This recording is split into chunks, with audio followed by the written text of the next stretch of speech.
I'm meeting this next gentleman. I'm meeting. I told you before, but this next man, his name is Abraham Tettey, and he went to the Palm Institute and got his education, and well, continued his education. Not got, continued with his education. Now he's working at St. Kubnasi with the chips compound there. But he has a very amazing story, man.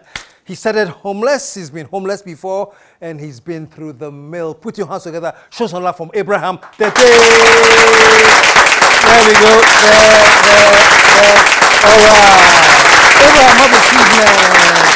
Welcome to the show. Thank you. Man, look, I was reading your story, and it's amazing. Before we get to how you started, let me ask you this. How do you feel now? Do you feel a sense of accomplishment? Do you feel... Not really. I won't say accomplishment, but in the process. Oh, you are in the process, yeah. So you haven't finished? No, I'm not done yet. Where do you see, where will make you happy that, oh, now this is the part I've reached and I'm quite excited about it? Is there any... Oh, okay. Ideally, I want to retire at age 45. You want to retire at 45? Yeah. How old are you now? I'm 24. 24, and you want to retire at 45? Yeah, 45. Which means at 45, what do you want to have accomplished by then? So by then, I will have about multiple companies by then, and I will have my family, having my own house, yeah. So from 45 going, I just want to tour the world. Hey! That's a big ambition from somebody who was homeless at one point. I don't want to get into some of the, because we discussed some of the issues, and but the point is this, that you've been homeless before. Yeah. You're actually living under a bridge. Yeah, for about 7 years. 7 years. I was 7 years at then. Oh, yeah, sorry. You were 7 years old, folks. Yeah. No, it is 7, no. I call it 7. And you were living under the bridge, hustling. Yeah, hustling. Do you remember those days of life under the bridge? Yeah, I remember. Sometimes, because like I was young by then, so yeah. I can't actually do any tedious work. So I most often go around, watch the place for the food vendors, then they give me food. You watch the place for them? Yes, then they give you food. So what do you mean watch the place? Like what, clean their place. Oh, you go and clean up for them? Clean up for them. And they give you food? They give you food. So on a day like maybe, and we were many on the streets. Yeah, so maybe if someone goes before you, then that day oh, someone goes to clean before you? If someone goes to clean before you, then there will be no food for you that day. The whole day? The whole day. So what do you do? I quite remember, and then it was just really cleaning for them, going back to the bridge. Yeah, that was all. And then you stayed on the bridge? Yeah. Where did you go and take your bath every morning? The bath there. We don't actually bath. You don't bath? Yeah, no. For how long?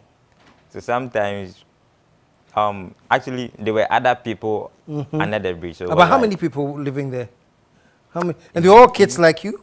7 yeah, or they were kids and grown-ups. Yeah. They were kids and grown-ups. So somebody... They were, so it was you like, were 7 and there were younger people there? There were those who were younger than me and older than me. Wow. Yeah. So there were those who were younger than 7. Yeah. Who were those who were. Yeah. How old was But they were with like with their parents. Oh, they were either with their mom. Yeah. Oh, but living under the bridge with their parents. Yeah. Oh, I see. Living under the bridge with their parents. So like we became like family. Yeah. Wow. And I just, so what does it mean when? So now it means when you get food, you eat together. What made you like a family? So like most often, it's like although like we don't actually eat together because by the time we only come to the bridge to sleep. Oh, we just come there to sleep. Yeah, or maybe if you want to relax or something. Yeah, that's where we come there. So maybe like when we come, we do talk. Sometimes like music and dance. Oh, you were dancing? Yes. Hey, who? Maybe like something like we entertain ourselves. Yes, yeah. That was your community. Yeah. Wow. And out of that, you became at one point a track pusher? Yeah, that was when I completed JHS. Okay. Yeah, when I completed JHS, I felt my mom couldn't take care of me because maybe like the kind of life I wanted to live, like yeah, she wasn't having the resources by then, so I decided to fend for myself. Yeah, so I left to go for area without informing her.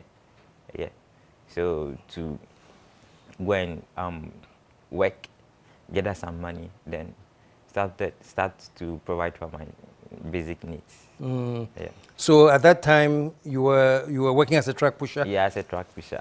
And you were living off the income from being a truck pusher. Truck pusher. Wow. And if I had, you know, right at some point, you even did some work with Galamsey. Yeah, that was after JHS. There was no means for me to go to SHS, and I wanted to go to school. So I met these guys who said they were 3 in number who wanted to go to, who said they were going to Kumasi to go and do Galamsey. So I was happy because it was about money and yeah, it's a job for you. It's a job. So I joined them and we left. So we worked there for about, it wasn't up to 3 months. It wasn't up to 3 months. So you're doing Galamsey? Yeah, so what we were actually doing was to, when they bring the sand from the pit, we carry it to where they wash it. Yeah, so like the pompo, like, so we were there carrying the sand. Okay. Yeah, so that was the duty, yeah, to carry the sand. Yeah, because by then we weren't having the strength to go into the pit. Yeah. And moreover, we were strangers too. So that was when we got there, that was the available job. And we signed up for it. I'm just going through it because I'm just looking at your history gradually at how you ended up at the Palm Institute and trained to be what? A computer's accountant. Computer's accountant, which is what you are now. Yes, please. Wow. Show some love. You're getting there. You're getting there. So you did the Galamsey and... we did the Galamsey for, it was less than 3 months. It wasn't up to 3 months. Okay. So in the course of work, there was a day my friends and I, like most often we used to send one guy to go and buy food. Yeah, then the rest, like we wash our... One will go and buy food? Yeah, then the 3 of us, we wash our working at Okay. Yeah, because each and every, like they're carrying the sand, because of the sun, like we get dirty. So like we wash it every day. So, so we most often send someone to go and buy food. Go and buy the food. Yeah, okay. To go and buy food. So there was a day we closed from work and we were about washing our clothes. So the one going to buy the food was like, I should join him. Like I should accompany him so that like both of us, like we go and buy the food. You guys can bring the food back. The food back. So I was like, nah, I'm about to wash. So he should go and come. And then another friend was like, no, let me wash it for you so that you go with him. So I left with the other guy. So on our way to get the food, there were, when we got to the roadside, there was this TV at the roadside. They were showing movie. And it's been like ages since we watched television. So it was like, let's take advantage of this. So you stopped to watch TV? Yeah, we stopped to watch. So whilst we were watching the TV, actually we lost time. So like by the time we realized, it was like 11 p.m. Wow. Yeah. And they were waiting for their food? They were waiting for the food. So we just rushed and got the food. So on our way back to where we stay, we saw a flashlight at the pit. You saw a flashlight? A flashlight. Like someone was holding a flashlight at where the pit was. Yeah. So we actually thought maybe there was someone who was coming to steal some of the gold or something. So like we crawled through the bush to spy on whoever is there. Yeah. So upon getting there, we didn't actually let them see us though, because we were scared. So how many were they? There were 5 in number. Five? 5 people. 2 were masked. 2 were in masks? No, 2 were masked, like their face were covered. Yeah, two of them. And the 3 were... And there were 2 holding... knives. There were 2 holding, like, the people who had been masked, like, there were 2 holding them. Like, there were 2 people were holding, like, 2 guys were masked. And there were 2 people holding the masked guys. Okay, they were holding the masked guys. Yeah, okay, they were holding the masked guys. Okay. Yeah, and one was holding a knife. Yeah, so the one holding the knife will just make some incantation. Then, incantation? Yeah, like he will do some chanting, like you recite some. Like chanting something? Yeah, chanting something. And then you just remove the marks from the guy's face and then cut out their throat, then push them into the pit. And you saw it? So not knowing the two masked guys, the one that they were using, I later on learned like they were using them for sacrifice. So let's say those that were being used for the sacrifice were my other two friends we left behind. Oh, the people were going to buy the food for? Yes. They were the ones they put the marks on? Yeah, they were the ones they put the marks on. The two of them? The two of them. They killed them both? They killed them both. And you saw it? I nearly screamed. But then the other guy, the other friend who I was with, he held my mouth and pushed me down. Wow. Yeah, until they finished with everything. So if it wasn't, I don't know how to call it, to say luck or what, but then if it wasn't because the other guy asked me to join him to get the food, yeah, you would have been there. Yeah, I would have been part. Wow. So what happened after that? So after that, I think we stayed in the bush for some hours. So where I sleep was a bit closer to the pit. Mm-hmm. It was just farmhouse. We use these palm branches. Yeah. So where mine was a bit closer to the pit. So we just rushed and picked mine back, and then we left. Oh, then you left. We left that door. I don't blame you. Wow. We left that door. We didn't even pick the other guy's stuff, nor my friend. We only grabbed my bag and we left. And then you left. Yeah, we left. So when we came back to Accra, we divided the money. I think the money I made, it was almost like 8,000 by then. 8,000? Yeah, getting like 80 million, the old currency. 8 million, the old currency? 80 million. 80 million? Yeah. And in the new currency, that will make it what? 8,000. 8,000? Yeah, 8,000. Ghana cedis? Yeah, that was the money I made within the shortest period, like less than 3 months. Really? So we divided the money into 4. I took one, the other guy took one, and then we sent to, he knew their families. So we went to their family and spoke to them about what happened. Oh, the family of those who... Yes, yeah? What happened. It actually got mad, and they said they would involve the police and a lot of stuffs. But then, like, I left then. Yeah, so I came back to Tafo to come and continue my education. Yeah, so I used the money I got from the Galamsey to start SHS. So through school, sometimes when through school, the money got finished along the way. So I went back to my mom. So whenever maybe I need something, yeah, I refer to her and ask her, and then she helps me out. So when I completed SHS, I didn't want to be a burden on my mom again. So I have to leave. So I was there when a friend called, like he has gotten a work at a security company. And then they wanted people to work with. This friend wasn't even close to me while I was in my school. At school, I was the kind of reserved type, so I hardly speak when I'm in class. There were people in my class that I stayed in the same class for 3 years, whom I never spoke with until I completed. Yeah. So he wasn't that close friend to me. Like, we weren't that close. So he called me that they were looking for people to recruit, and he was like, the way I was in school, like I was in the cadets. I was a cadet when I was SHS. Yeah. So it was like the way I was. It's suitable to join the security. Yeah. So he wanted me to come over. So I called. He gave me a number to call, and I called. So I came to the security company. That very day, they gave me a uniform to start work. So I started working, and then so whilst I was with the security company, a friend told me I was getting a contract at Central University in one of the hostels. But then he needed another person in addition to him, so that like to enable him get the contract, because we have to run like day and night. Yeah. So he asked you to pair with him? Yeah, to pair with him. And you got the contract at Central? Yeah, we got a contract at Central. So you were guarding the hostel? The hostel. Yeah. Which of the? That was Namoko hostel. Yeah. Namoko hostel. Namoko Wow. hostel. Wow. So while at Central, from what I've read, you used to be attending some of the seminars they were having there. And yeah. Like when I got to the hostel, like I felt I was part of them.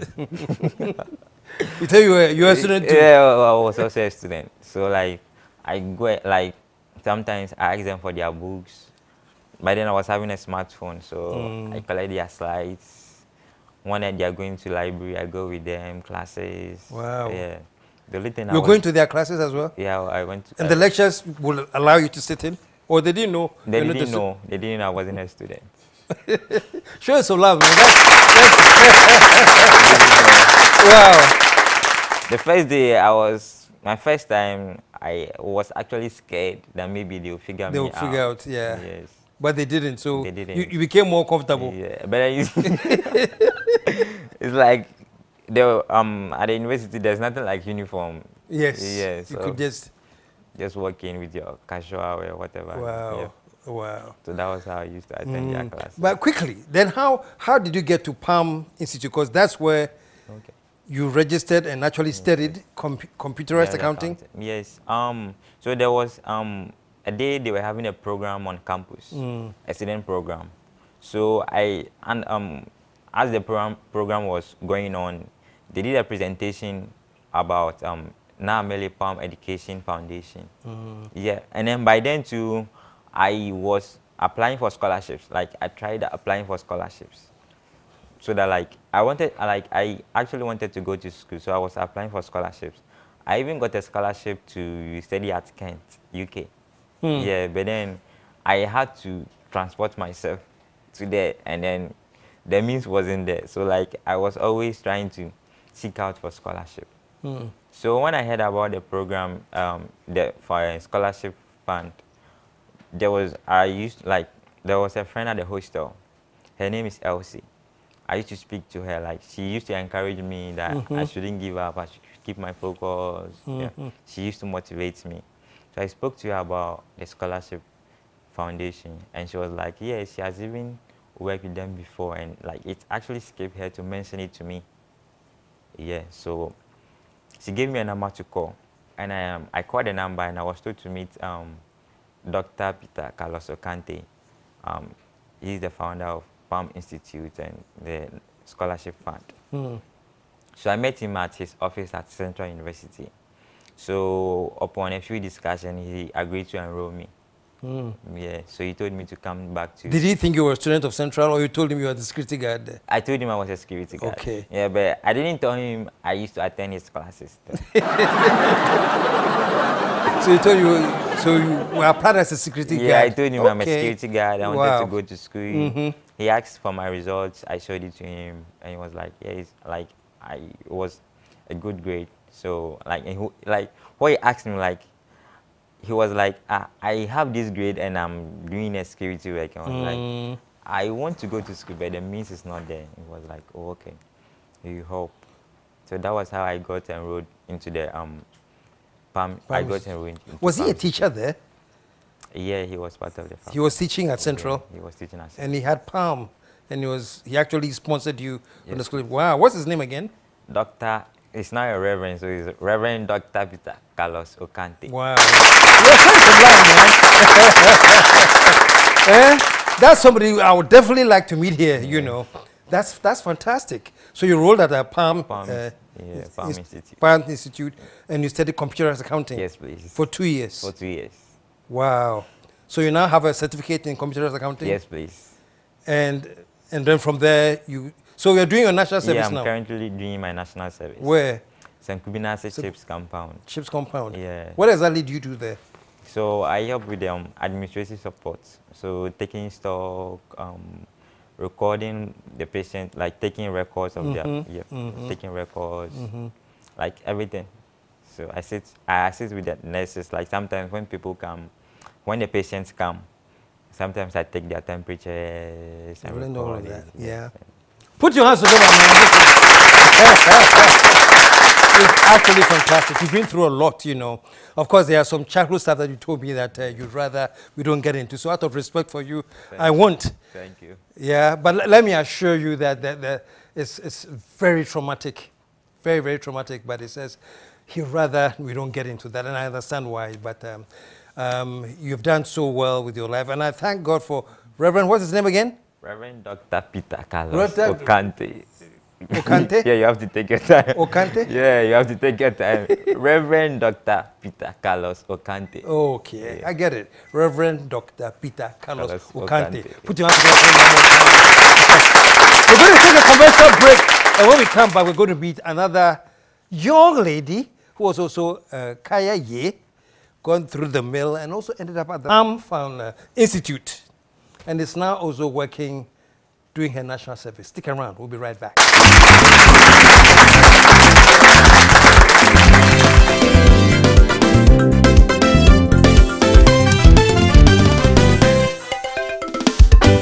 The KSM Show